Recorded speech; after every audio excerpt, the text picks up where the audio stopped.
As-tu déjà ressenti une colère ou une profonde tristesse après une partie de jeu de rôle? Attention au bleed. RPG Day, jour 24, distance.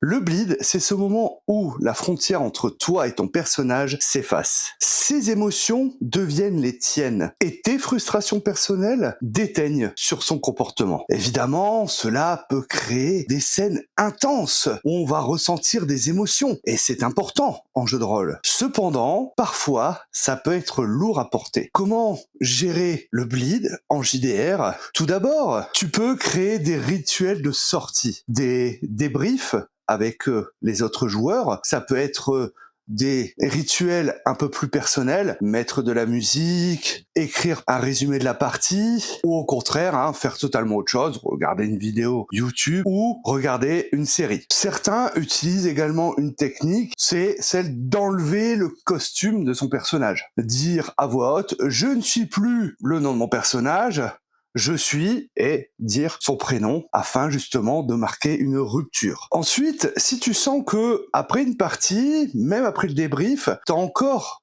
des choses, tu ressens encore des émotions, parle-en à froid avec le reste de la table. Ça peut être important justement. Écoutez, moi j'ai ressenti ça, déjà d'en parler, ça peut faire du bien.